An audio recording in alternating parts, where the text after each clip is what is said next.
Reconozco que cuando planteamos la posibilidad de hablar de sexualidad y personas con autismo, nos vemos absolutamente perdidas. Tuve la suerte de que Elena, una mujer de las redes sociales fabulosa y maravillosa, me vio un poco perdida y decidió que podía ayudarme poco a poco desde su experiencia personal, pero también desde el anonimato.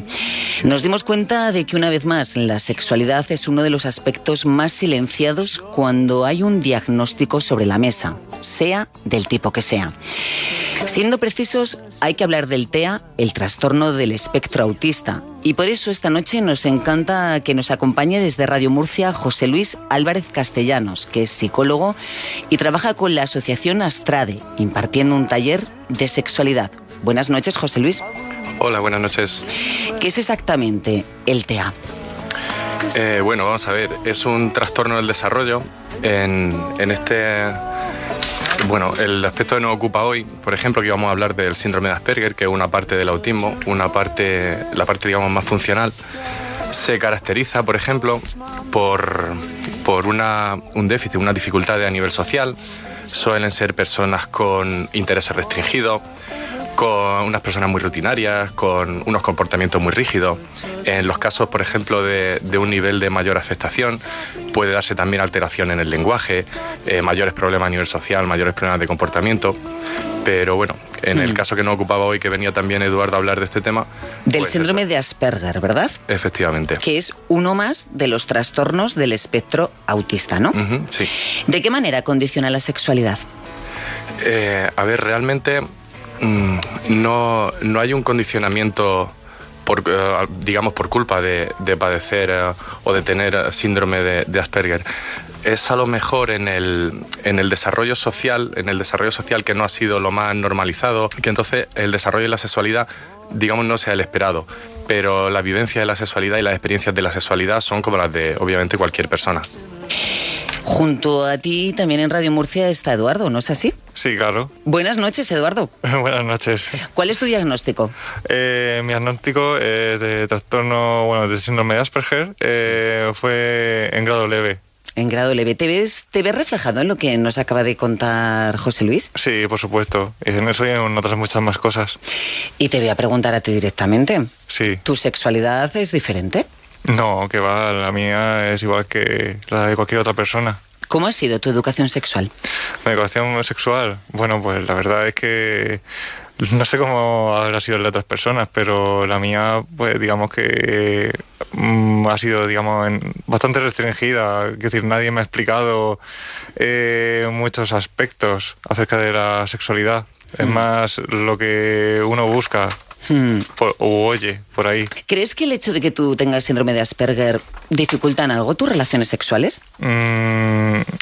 No, en principio pienso que no. Hombre, pienso que es lo normal, el contacto con otras personas, el saber dialogar, el entablar cualquier tipo de relación, ya sea de amistad o algo más profundo. Eso siempre son problemas que todos tenemos, pero que en los que padecemos el síndrome pues se agudizan un poco o bastante más. Porque tú eres de los que tiene que decirlo. ¿Se siente la obligación de decirlo? ¿Tienes que explicarte más que el resto? Según con qué persona. Hay personas que se me dan confianza y puedo decirlo con más naturalidad, y otras que no. Qué bueno. José Luis, ¿es frecuente que el entorno de los pacientes con TEA se les infantilice? Bueno, a ver, es una visión que desgraciadamente todavía pues sí que existe un poco, pero fíjate que paradójicamente viene no a lo mejor de una posible pareja sexual, sino más de los padres por un aspecto protector, por el tema de la sexualidad en sí, el miedo que conlleva, el tabú que todavía sigue siendo. Entonces, pues desgraciadamente, a ver, no es una...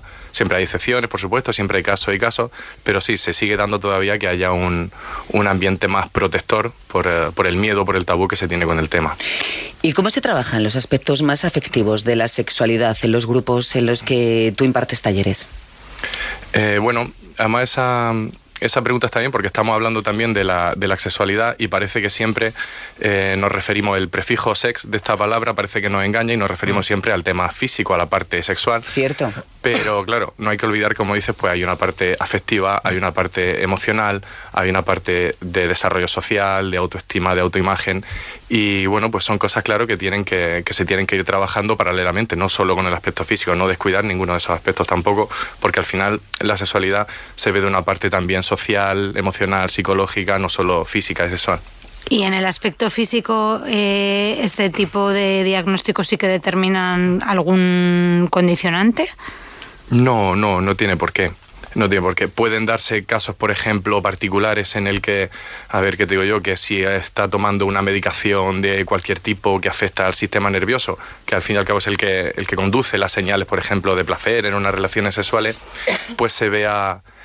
sí que se pueda ver a lo mejor un poco afectado, pero claro, no por el síndrome en sí, sino porque se toma una medicación que paralelamente puede afectar, pero no, el síndrome no condiciona absolutamente nada. Cuando se dan, cuando se aborda el tema de la sexualidad y la diversidad funcional en todos los ámbitos, se habla de que cuando se niega la sexualidad o cuando se invisibiliza, lo que hacemos es que se niega una parte muy importante de la calidad de vida de las personas. Sí, claro, eso es obvio, es algo muy importante, el hecho de mostrar la sexualidad.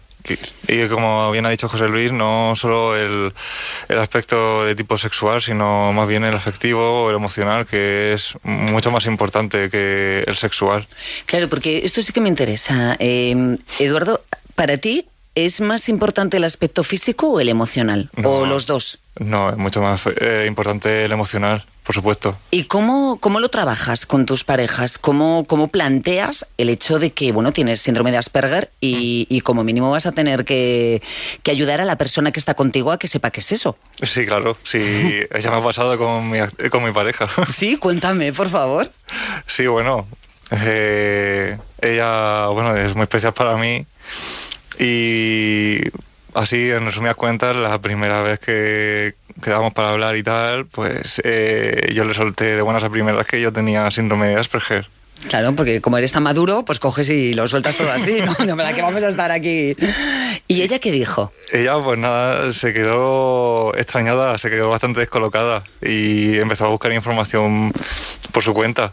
Y entonces, claro, a partir de eso y que, bueno, pues fuimos hablando, pues empezó a entender muchas cosas. Claro. Que luego Sí, dime. ¿Tú en qué notas que eso te condiciona cuando interactúas con otras personas?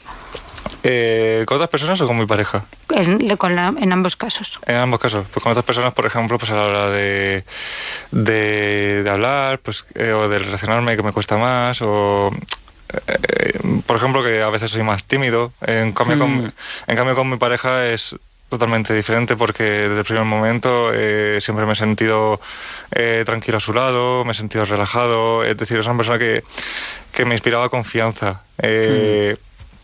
Apenas ya, bueno, desde el primer momento, sin que llevásemos mucho tiempo en nuestra relación. Imagina, Eduardo, por ejemplo, que a mí me interesa una persona que... Bueno, nos conocemos poco, empiezo pues a intimar un poquito más, a quedar de vez en cuando, y me dice que tiene síndrome de Asperger. Yo lo primero que haría, claro, como no tengo ni idea, es seguramente ir a internet. Dice, sí, vamos todos corriendo a internet, y no creo que sea lo más conveniente, ni muchísimo menos, y aquí me imagino que José Luis me dará un poquito la razón, ¿no? Que no tiremos siempre a internet. Pero sí que me gustaría, Eduardo, que me guiases de alguna manera para que, si yo soy la interesada, si yo me he fijado en alguien, para que me animes a que indague más sobre esa persona.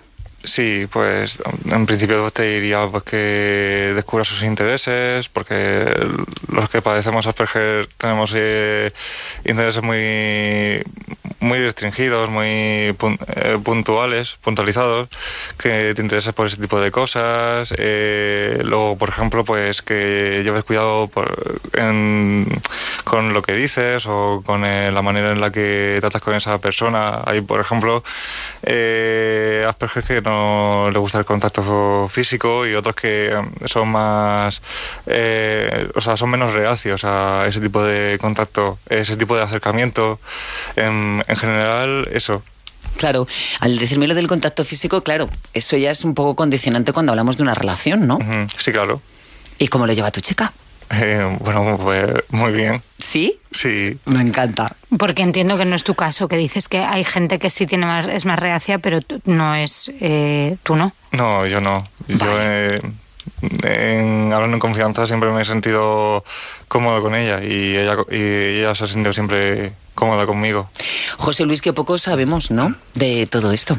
Sí, yo realmente estaba ahora mismo escuchando a Eduardo y estaba pensando que si ahora mismo de la mesa y de la conversación quitamos las palabras síndrome de Asperger, sí. Realmente nos ponemos a pensar en todo lo que está diciendo Eduardo y no es ni más ni menos que a lo mejor pues diferencias de carácter, problemas que podemos tener algunos o hándicap o situaciones en las que nos vamos a encontrar a nivel social, porque estaba, por ejemplo, describiendo cómo yo me sentía o cómo yo estaba al principio de mi relación, cuando yo también empiezo y con esos nervios, sin todavía esa confianza y que poco a poco se va adquiriendo. Entonces realmente es casi más a veces la etiqueta que se pone y parece que hay que abordar la sexualidad de una manera diferente, pero si justo de lo que estaba diciendo Eduardo ahora mismo se quitan esas palabras de síndrome de Asperger, está hablando con una normalidad pues como cada hijo de vecino. Sí. Eduardo, ¿te sientes una persona diferente y te gusta explicar dónde están tus diferencias? Sí, bueno, la verdad que siempre me he sentido diferente desde niño y sí, me gusta, digamos, expresar que soy diferente a otras personas, pero sobre todo en cuanto a sensibilidad y a maneras de sentir. Eduardo, ¿cómo quieres que nos acerquemos a ti? Pues en primer lugar haciéndolas visibles, ya que muchas veces se nos suele dejar de lado y no se suele contar tanto con la opinión de los que padecemos algún tipo de trastorno del espectro autista. Lo importante es eso, el acercamiento y tener, digamos, una mayor comprensión de cómo somos.